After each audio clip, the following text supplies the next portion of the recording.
Brother, why only mens are becoming pope? Why not womens? Okay, only పురుషులు మాత్రమే ఎందుకు పోపులు అవుతున్నారు, స్త్రీలు ఎందుకు అవ్వట్లేదు అనేది ప్రశ్న.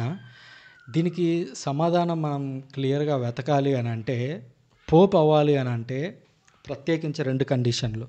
ఎవరైనా పోపు కావచ్చు. ఆ పోపుకి 2 కండిషన్లు ఏంటంటే, మొట్టమొదటిది వాళ్ళు మగవాళ్ళు అయి ఉండాలి. సో ఫస్ట్ కండిషన్లోనే మనకి ఇక్కడ కనిపిస్తుంది, స్త్రీలు ఇంక్లూడ్ అయ్యలేరు. మొదటిది మగవారు అయి ఉండాలి, రెండవది క్యాథలిక్ అయి ఉండాలి. సో క్యాథలిక్, మగవారు ఈ 2 అయి ఉంటే అక్కడ కార్డినల్స్ ఎవరికి ఓటేస్తే వాళ్ళు పోప్ అవుతారు. యూజువల్గా కార్డినల్స్లోనే ఒకరు పోప్ అవుతూ ఉంటారు, ఎందుకంటే వాళ్ళకి చర్చ్ అడ్మినిస్ట్రేషన్ దేశవ్యాప్తంగా ప్రపంచవ్యాప్తంగా తెలిసి ఉంటుంది కాబట్టి వాళ్ళు పోప్ అవుతూ ఉంటారు. సో ఇక్కడ గమనించినట్లయితే ఒక పోప్ అవ్వాలి అని అంటే వాళ్ళు కార్డినల్స్లో యూజువల్గా అవుతూ ఉంటారు. కార్డినల్స్ ఎవరు?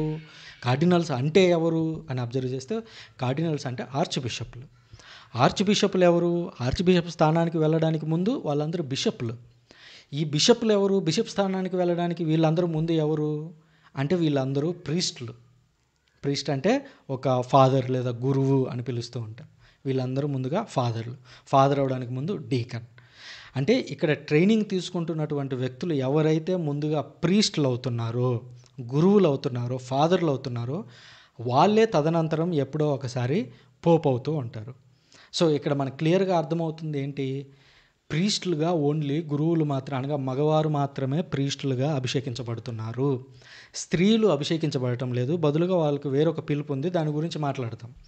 అసలు ఈ స్త్రీలను ఎందుకు గురువులుగా అభిషేకించట్లేదు, స్త్రీలను ఎందుకు బిషప్పులుగా అభిషేకించట్లేదు అని అంటే దానికి ప్రధాన కారణం ఏమిటి అని అంటే యేసుక్రీస్తు ఏం చేశాడు అని అంటే, తన దగ్గర ఛాయిస్ ఉన్నప్పటికీ కూడా కేవలం 12 మంది పురుషులను మాత్రమే ఎంచుకొని 12 మందిని గురువులుగా అభిషేకించాడు, బిషపులుగా అభిషేకించాడు.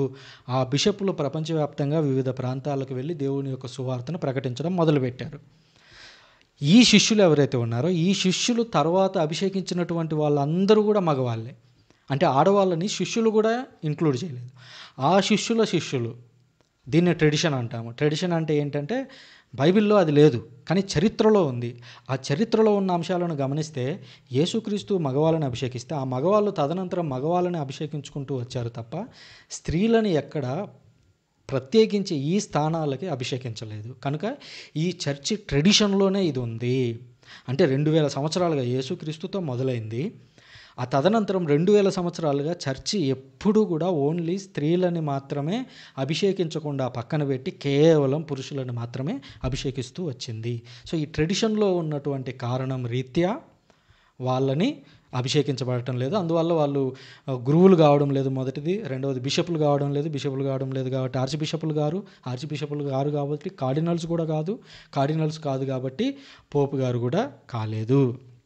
మరి ఎందుకని మగవాళ్ళను మాత్రమే ఎంచుకుంటున్నారు దేవుడు, లేదా యేసుక్రీస్తు ఎందుకు పురుషులను మాత్రమే అపోస్తలులుగా ఎంచుకున్నాడు అని అంటే ఆనాడు ఉన్నటువంటి కారణాలు ఒకటి, అది ఈనాటికి కొనసాగడానికి కారణాలు ఒకటి. ఇప్పుడు మొదటగా ఆనాడు శిష్యులందరూ ప్రపంచవ్యాప్తంగా వెళ్ళాలి.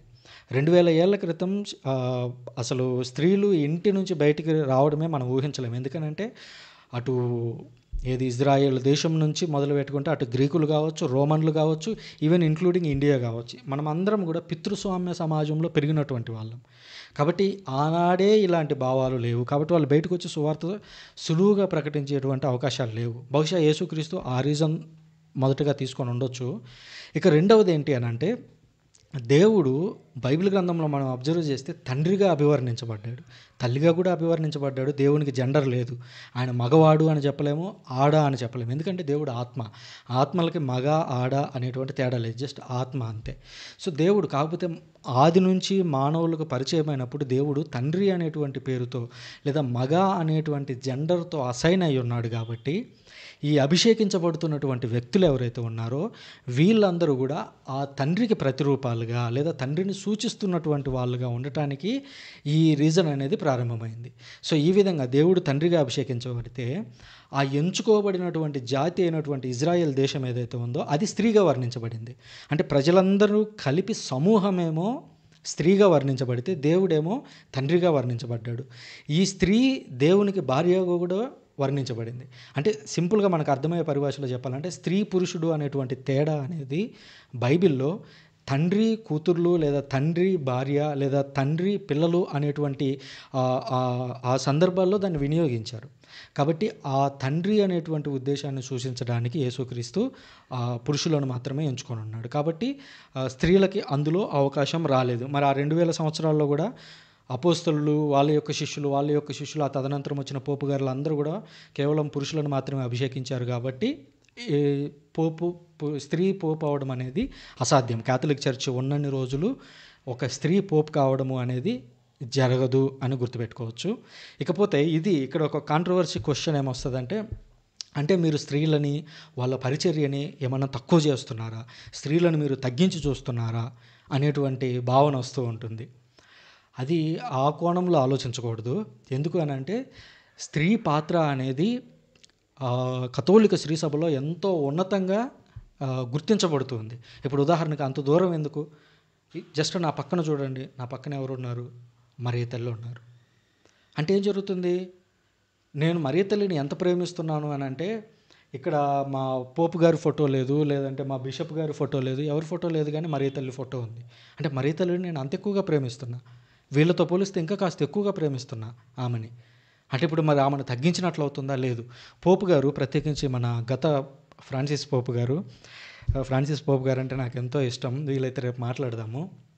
సో పోప్ ఫ్రాన్సిస్ గారు విదేశీ యాత్రలకు ఎక్కడికి వెళ్తున్నా కూడా ఆ మరియ తల్లి యొక్క సన్నిధికి వెళ్ళి, అమ్మా నేను ఇలా వెళ్తున్నాను, నా కోసం ప్రార్థించు అని చెప్పి ప్రార్థన చేసి వెళ్ళేటువంటి వారు. సో అంటే పోపు గారే స్వయాన వెళ్ళి ఆ మరియ తల్లి ఎదురుగా కూర్చుంటున్నారు. అంటే స్త్రీలకి ఎంత గొప్ప స్థానం ఇచ్చిందో చూడండి. కేవలం పోపు అయితేనే స్త్రీలకి గౌరవం ఇచ్చినట్ట అని అంటే, అదే పోపు గారు వెళ్ళి మరియ తల్లి దగ్గర కింద కూర్చొని ఉన్నారు. అంటే ఎంత గొప్ప స్థానం ఇచ్చింది కథోలిక శ్రీసభ స్త్రీలకి.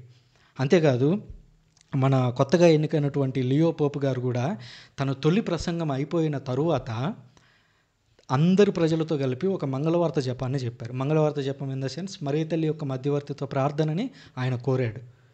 అంటే ఇప్పుడు అక్కడ పోప్ అయితే ఏమవుతుంది అంటే, ఒక స్త్రీ పోప్ అయితే ఇంకా అంతకు మించి పైకి వెళ్ళడానికి లేదు పొజిషన్. కానీ ఇప్పుడు ఆ పోపులందరూ వచ్చి మరియ తల్లి దగ్గర కింద కూర్చుంటున్నారు.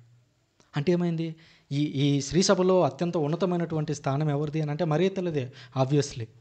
ఈవెన్ లూథర్ గారు కూడా, ప్రొటెస్టెంట్ చర్చిని ప్రారంభించినటువంటి లూథర్ గారు కూడా, పరలోకంలో దేవుని తర్వాత అత్యంత గౌరవం అందుకోవాల్సిన వ్యక్తి ఎవరైనా ఉన్నారా అని అంటే అది మరియ తల్లి మాత్రమే అని 1517 సంవత్సరంలో క్రిస్మస్ ప్రసంగం రోజున లూథర్ గారు ఆ మాట అన్నారు. అంటే చూడండి, స్త్రీలకు ఉన్నటువంటి ఇంపార్టెన్స్ అది కథోలిక శ్రీసభలో. రెండవది, సిస్టర్లను మీరు అబ్జర్వ్ చేసే ఉంటారు. వాళ్ళు స్కూళ్ళు, హాస్పిటళ్ళు, ఫాదర్లు మీకు మహా అయితే ఎక్కడ కనిపిస్తారు, విచారణల్లో కనిపిస్తారు. లేదా ఏదైనా ఇన్స్టిట్యూషన్స్ ఉంటే ఇన్స్టిట్యూషన్స్లో కూడా సిస్టర్లే ఎక్కువ. స్కూల్స్, కాన్వెంట్స్, తర్వాత హాస్పిటల్స్, వృద్ధాశ్రమాలు, వీటన్నింటిని నడిపించేది ఎవరు అని అంటే స్త్రీలు, సిస్టర్లు లేకుండా అసలు క్యాథలిక్ చర్చ్ను ఊహించుకోవడం కూడా అసాధ్యం. యేసుక్రీస్తు అంతటోడే ఆ సువార్త పరిచర్యలో అటు ఇటు తిరుగుతుంటే ఆయనకు పిలిచి అన్నం పెట్టే స్థాయికి వెళ్ళినటువంటి వ్యక్తులు ఎవరు అని అంటే మార్తా, మరియా. సో అది స్త్రీలకు ఉన్నటువంటి ఇంపార్టెన్స్. అది తగ్గించడం కాదు. పోప్ స్థానానికి స్త్రీలు వెళితే గొప్పదనం అని అంటే అదే పోపులు వెళ్ళి ఇప్పుడు మరియ తల్లి దగ్గర కూర్చుంటున్నారు. సో ఒక రకంగా చెప్పాలి అని అంటే పోపులే స్త్రీ కంటే తక్కువగా ఉన్నారు, ఇప్పుడు మరియ తల్లి కంటే తక్కువ స్థాయిలో ఉన్నారు అని చెప్పొచ్చు.